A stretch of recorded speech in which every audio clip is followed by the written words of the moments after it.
ओम सादर नमस्ते जी। आप सबका हार्दिक स्वागत है हमारे चैनल आर्य टू आर्य में। आइए आज अपनी वैदिक कक्षा का फिर से आरंभ करते हैं और आज का हमारा विषय रहेगा सत्ता की कुर्सी और समाज की स्थिति। अर्थात सब व्यक्तियों का मानना यही है कि जो लोग हमारे लिए सत्ता में गए हैं, जिसे हमने चुनकर, जिसे हमने वोट देकर सत्ता में भेजा है, वह हमारे लिए कार्य करेंगे। अर्थात भारत को आज़ाद हुए हुए लगभग 70 से 75 वर्ष हो गए हैं। लेकिन हम देखते हैं भारत की व्यवस्थाएं तो सत्ताएं तो चेंज होती है, लेकिन वह व्यवस्थाएं ज्यों की त्यों बनी रहती है। आइए इसको समझने का प्रयास करते हैं। जनता सत्ता परिवर्तन क्यों करती है? जनता, जो प्रजा है, वह सत्ता परिवर्तन इसलिए करती है ताकि जो पिछली सत्ता थी वह उससे, उनके अपराधों से, उनके भ्रष्टाचार से, उनके अन्याय से तंग आ जाती है। इसलिए वह सोचते हैं कि जिसे हम नई सत्ता देंगे तो वह हमारे अन्याय, अपराधों, भ्रष्टाचारों को समाप्त कर देगा। इसलिए वह प्रत्येक 5, 10, 15, 20, 25 वर्षों में सत्ता का परिवर्तन कर देते हैं।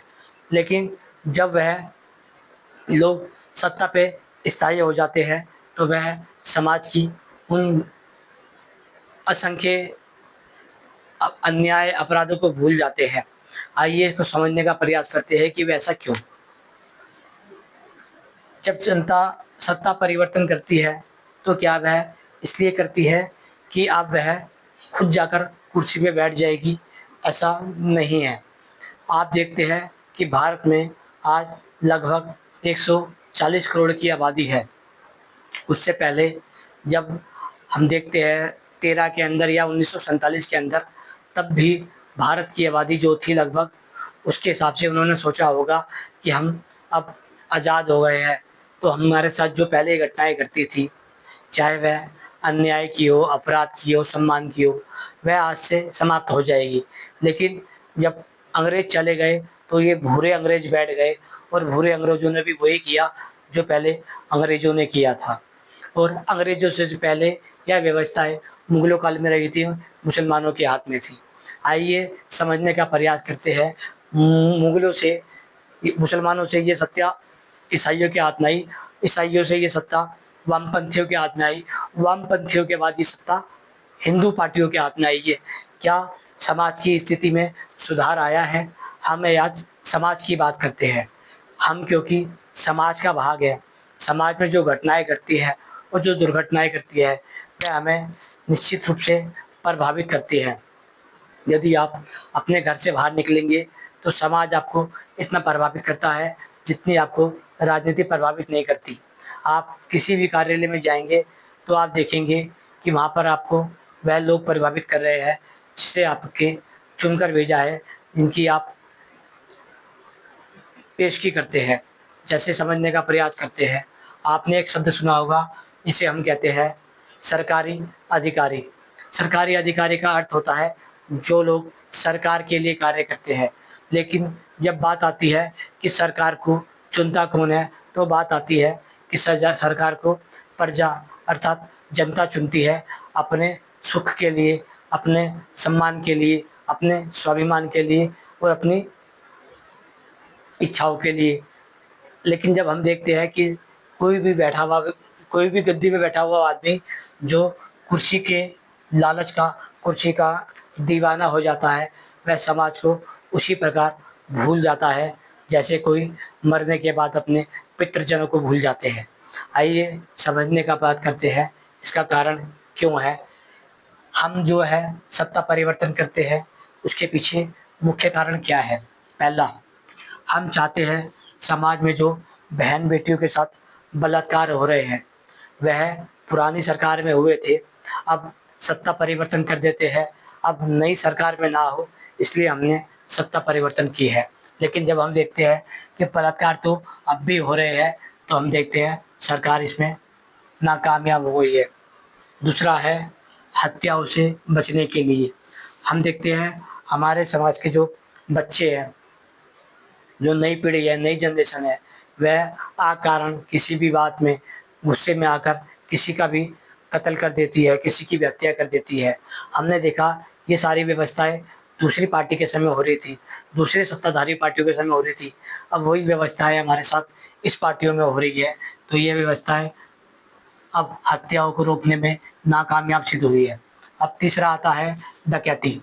हमने सोचा जो पहले सत्ता थी वह डकैतियों को पालती थी, उनको पोसती थी। हमारे को बीच चौराहे पर लोग लूट लेते थे, चाहे वह फ़ोन हो, चैन हो, घड़ी हो, मोबाइल हो। लेकिन हमने देखा कि सत्ता तो परिवर्तन हो गई, लेकिन वह व्यवस्था आज भी है, लोगों की चोरी डकैती नहीं रुकी। अब आता है चोरी का। हम देखते हैं कि समाज में घर-घर चोरियाँ हो रही है। यदि आप अपना फ़ोन किसी दुकान पर रख देते हैं, तो वहाँ से भी चोरी हो जाता है। घर पे रखते हैं, तो वहाँ से चोरी हो जाता है। अर्थात सत्ता तो परिवर्तन हुई, लेकिन चोरी की व्यवस्थाएँ वैसी की वैसी बनी रही। इसलिए हमने देखा कि सरकार चोरी की व्यवस्था को ठीक करने में भी नाकामयाब रही। बलात्कार की व्यवस्था को भी ठीक करने में नाकामयाब रही। हत्याओं की व्यवस्था को ठीक करने में भी नाकामयाब रही। डकैती की व्यवस्था को ठीक करने में भी नाकामयाब रही। अब आता है अपहरण करने का। अर्थात आपने देखा होगा चौक-चौराहों पे जो लोग भीख आदि माँगते हैं, उनके हाथ में छोटे-छोटे बच्चे होते हैं, या फिर जो वेश्यालयों में स्त्रियाँ होती हैं, ये सब उन्हीं अपहरण करके लाए गए पुरुष और स्त्रियों की होती है, जिन्हें वह धीरे-धीरे अपने परिवार से अलग करके कहीं दूर ले जाते हैं। हमने देखा कि सत्ता तो परिवर्तन हुई, लेकिन अपहरण बंद नहीं हुआ, अर्थात व्यवस्था वैसे की ही वैसी रही। अब बात करते हैं आस्था के नाम पे फैलाने वाले आतंकवाद की। अर्थात लोगों ने अपनी आस्था के आधार पर केवल लोगों को इसलिए मारा ताकि वह अपनी आस्था को सत्य सिद्ध कर सके।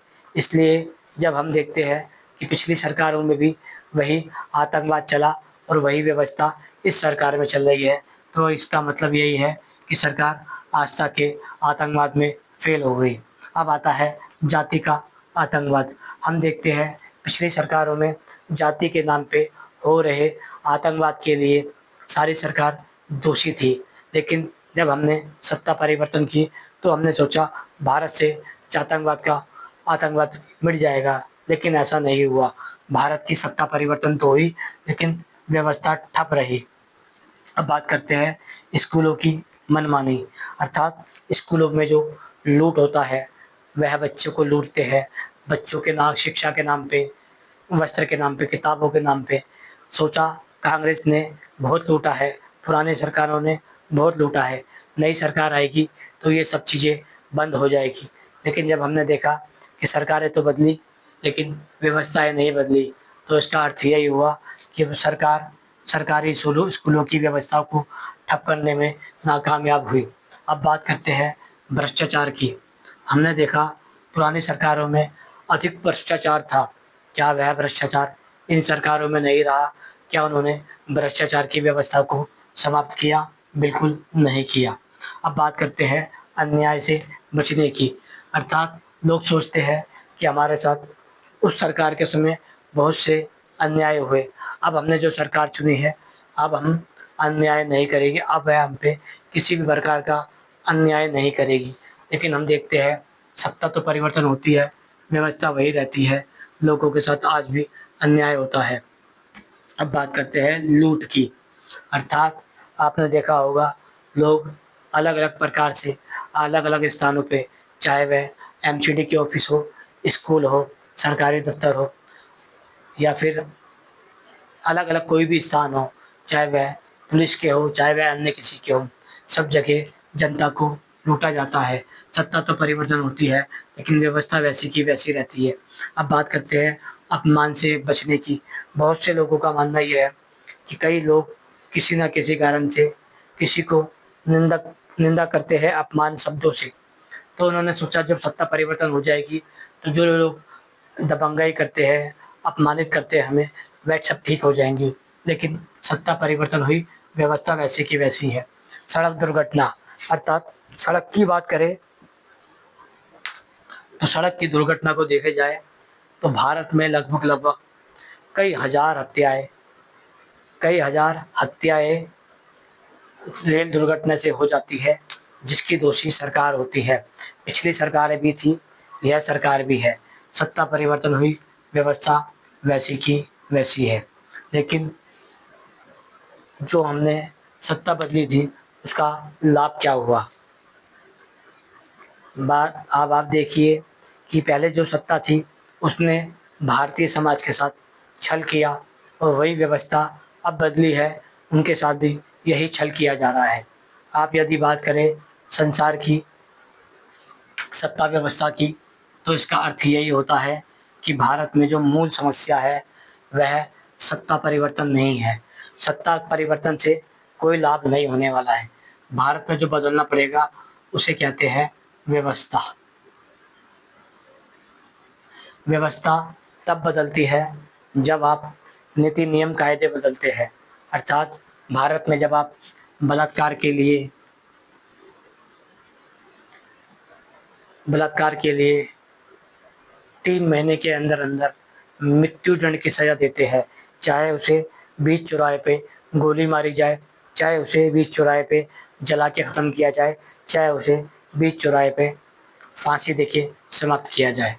दूसरा है, जो लोग किसी के परिवार की हत्याएँ कर देते हैं, ऐसे व्यक्तियों को सरेआम पत्थरों से पीट-पीट के या तो मार देना चाहिए या फिर उसे भी गोली मार के समाप्त कर देना चाहिए। जो लोग डकैत बनते हैं, उनके साथ भी यही व्यवस्था करनी चाहिए और जो लोग चोरी करते हैं, अपहरण करते हैं, आतंकवाद फैलाते हैं, जातंकवाद फैलाते हैं, स्कूलों की मनमानी करते हैं, भ्रष्टाचार करते हैं, अन्याय करते हैं, लूट करते हैं, अपमान करते हैं और सड़कों का पैसा खा जाते हैं, ऐसे सभी लोगों के साथ कठोर दंडपूर्वक न्याय को स्थापित करना चाहिए, क्योंकि केवल 1% लगभग-लगभग यदि भारतीय समाज की बात की जाए, तो भारत की जो जनसंख्या है आज, वह लगभग-लगभग 1 करोड़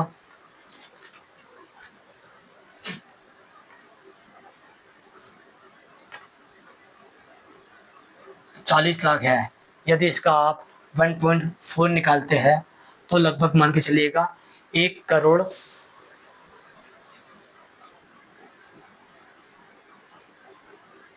140 करोड़ है। यदि आप इसका 1 दशमलव निकालते हैं, तो 1.4 यानी कि 1 करोड़ 40 लाख लोग, यानी कि अगर 1% लोग भी अपराधी हैं, यानी कि 140 करोड़ की आबादी का यदि 1% लोग यानी कि 1 करोड़ 40 लाख लोग भी अपराधी है, तो भी इन 1 करोड़ 40 लाख लोगों को समाप्त कर देना चाहिए, ताकि आपके देश में 138 करोड़ 138 करोड़ 60 लाख लोग खुशहाल रूप से जीवन जी सके। यदि 1 करोड़ 38 लाख और 60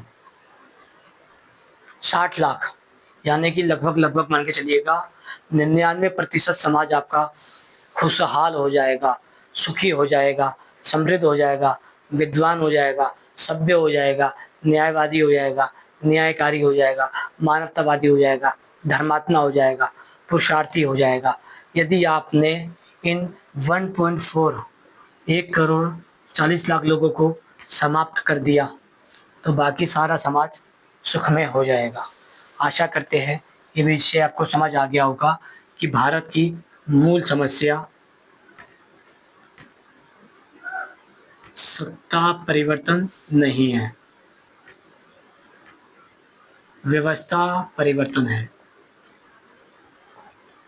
जिसमें अपराधी किसी भी हाल में छूटना नहीं चाहिए और उसका केस लाखों-लाखों, हज़ारों-हज़ारों, सालों-सालों नहीं चलना चाहिए।